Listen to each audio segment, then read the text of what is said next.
더불어민주당이 투기 의혹을 받고 있는 손혜원 의원 그리고 재판 민원 의혹을 받고 있는 서영교 의원에 대한 조사 결과 발표를 하루 연기했습니다. 내일 발표한답니다. 자유한국당은 청와대로 전선을 확대하며 파상 공세를 퍼붓고 있습니다. 국회 연결해서 알아보죠. 염혜원 기자.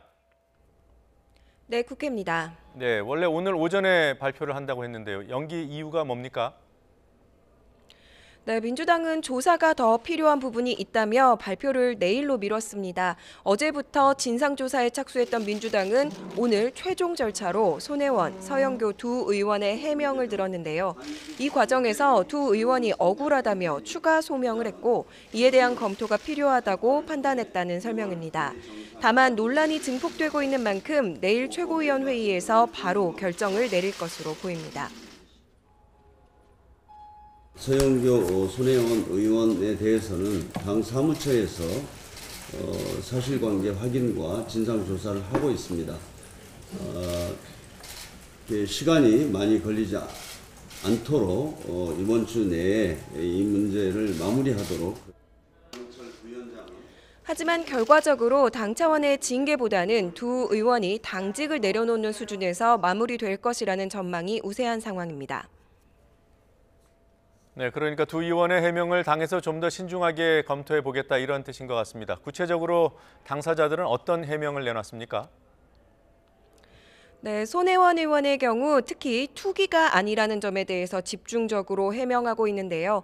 조금 전 페이스북에 글을 올려서 건물을 차명으로 사들인 게 사실이라면 전 재산을 국고로 환원시키고 국회의원직도 내려놓겠다면서 정면으로 반박했습니다. 하지만 손혜원 의원의 조카의 아버지, 그러니까 손 의원의 동생은 자신은 매입 사실조차 몰랐다고 밝히면서 차명 매입과 투기 의혹이 다시 제기된 상황입니다. 이런 추가 의혹에 대해서 손 의원은 그 동생과는 오랫동안 교류가 없었기 때문에 모르게 진행했던 것뿐이라는 입장을 내놨습니다. 그리고 등록문화재 지정 관련 미공개 정보를 이용한 것 아니냐는 의혹에 대해서도 여당 간사가 알 수 있는 정보가 아니라고 해명했습니다. 야당 간사한테 한번 좀 물어봐 줬으면 좋겠어요. 왜요? 박일수 의원이나 네. 이동섭 의원한테 그분들은 그분들은 알았는지. 이걸 알 수도 없고 이런 관심을 그곳에 둘 만큼의 이 상임위가 그렇게 여유 있지 않습니다. 서영교 의원은 의혹이 불거진 뒤 지금까지 국회에 나오지 않고 있습니다. 오늘 아침 당내 회의에도 불참했는데요. YTN과의 통화에서 국회 파견 판사를 만난 기억이 없고 그렇기 때문에 재판 청탁을 한 것 역시 기억하지 못한다고 말했습니다. 그러면서 당시 피고의 혐의였던 성추행 미수 정도면 벌금형이 특별히 감형을 해줬다고 보기도 어렵다고 주장했습니다. 하지만 민주당이 사법개혁에 강하게 드라이브를 걸고 있는 데다가 서 의원은 야당과의 협상을 이끄는 원내 수석 부대표직을 맡고 있어서 논란이 잦아들지는 않고 있습니다. 네, 야당에서는 권력형 비리에서 나아가서 초권력형 비리다 이런 규정까지 나오더군요.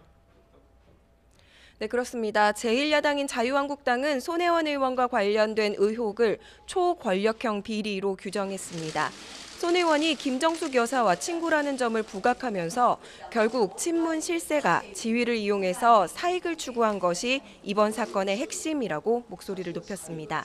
나경원 원내대표는 오전 회의에서 중징계가 필요한 사안이라며 국회 윤리위원회에 징계 요구안을 제출하겠다고 강수를 뒀고 실제 한국당은 조금 전 징계 요구안을 국회에 제출했습니다. 동창인 김정숙 여사의 부탁에 의해서 홍보 전문가였는데 이렇게 여당에 입당하고 도와드리게 되었다고 그 당시에 밝히기도 했었습니다. 그래서 정말 그냥 권력형이 아니라 초권력형 비리라는 표현을 드립니다. 이에 대해 청와대는 즉각 반박에 나섰습니다. 김의겸 청와대 대변인은 손 의원과 영부인을 연결짓는 나경원 원내대표의 발언은 초현실적 상상력이라고 비판했습니다. 두 의원에 대한 판단은 당의 몫이라면서도 정치판이 아무리 혼탁해도 지켜야 할 예의와 선이 있다고 강조하면서 한국당에 대한 불편한 심기를 숨기지 않았습니다.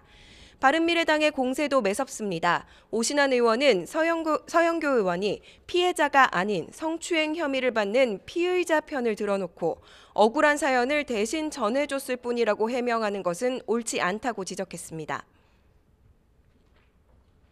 강제 추행하려고 하는 의도가 분명히 담겨져 있는 악질적인 범죄 행위였습니다.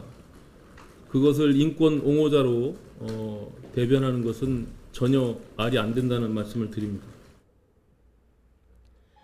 야당이 한 목소리로 여당의 도덕성에 대해서 맹공을 펴면서 적폐청산을 제1의 국정과제로 내세웠던 여당은 곤혹스러운 처지에 놓였습니다.